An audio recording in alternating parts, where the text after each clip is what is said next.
are telling the Ruto regime, shape up or ship out. We begin by a salute to all Kenyans who turned out to assert their sovereign will at the constituency level on Friday last week on the forums arranged for public participation on the impending impeachment of one Rigathi Gachagua, the Deputy President. Kenyans were with great clarity and unity, united in their voice, telling both Ruto and Gachagua that they stand impeached.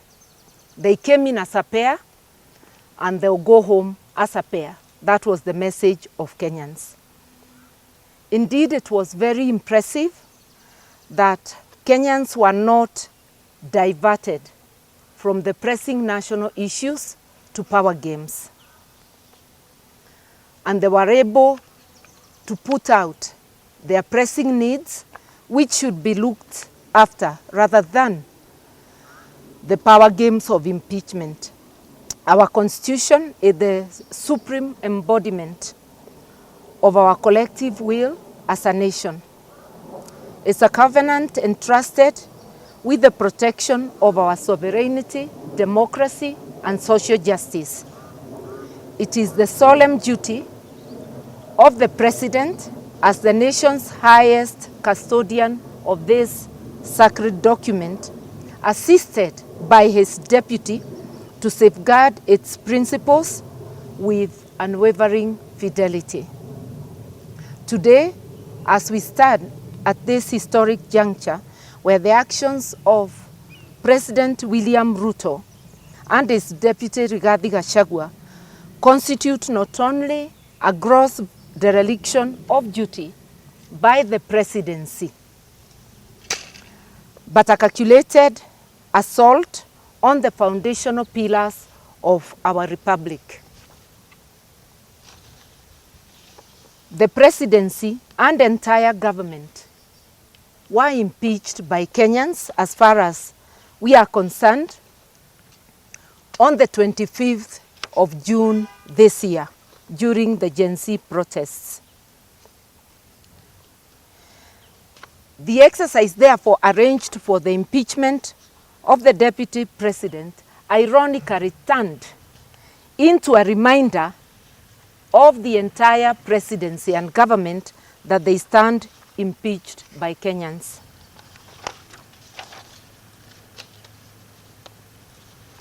And I've already said that if they hoped to divert attention from the critical issues of the day, they were not able to do that. They failed miserably.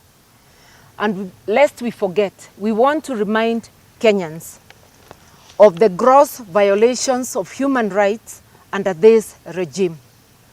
The worst of it being the murder of innocent Kenyans, unarmed peaceful protesters on the 25th of June.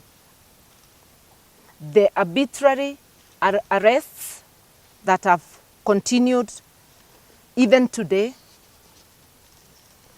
the abductions, the dumping of bodies, multiple bodies in Kware, and the fact that up to today, Kenyans do not know how many more bodies are lying in that quarry.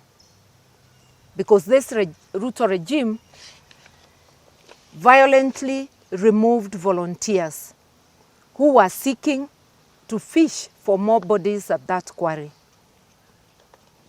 But so many things are happening that we actually no longer appear to be as outraged as we should be.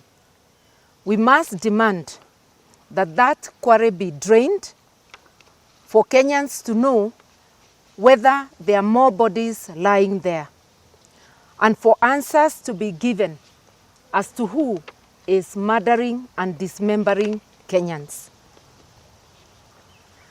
The Ruto regime had hoped to divert Kenyans from the economic sabotage that is going on.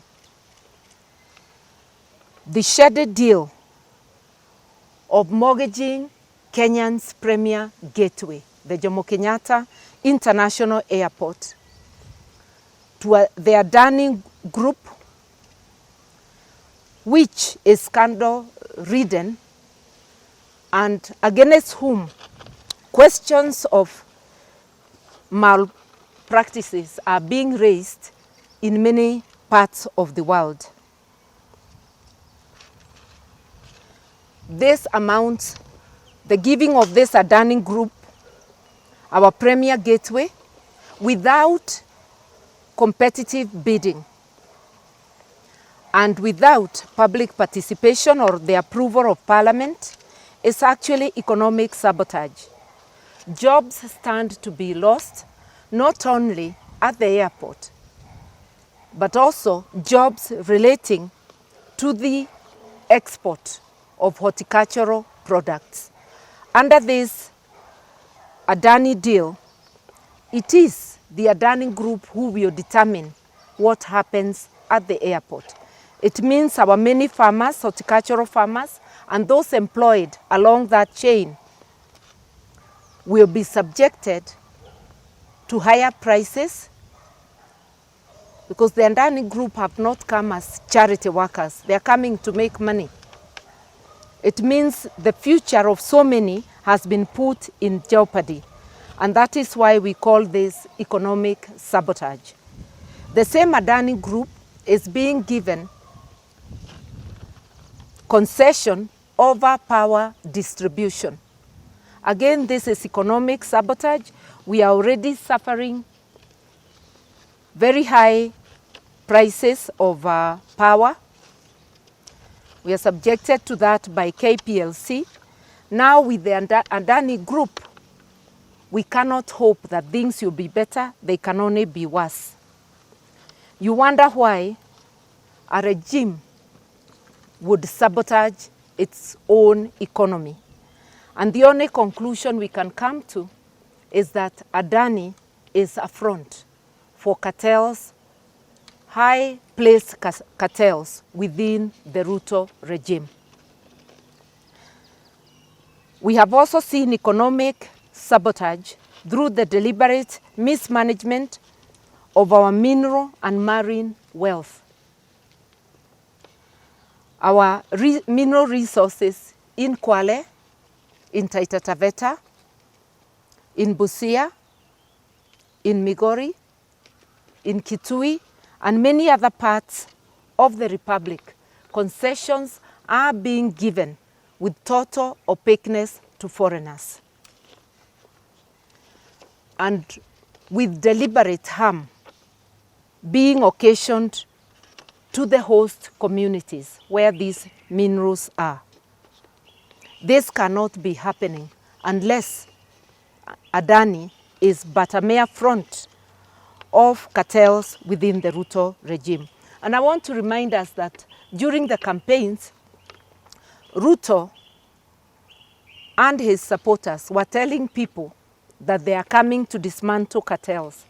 It appears they were talking of themselves coming in to remove, if at all there were cartels, and to perfect the art of capturing the state and putting it in the hands of cartels.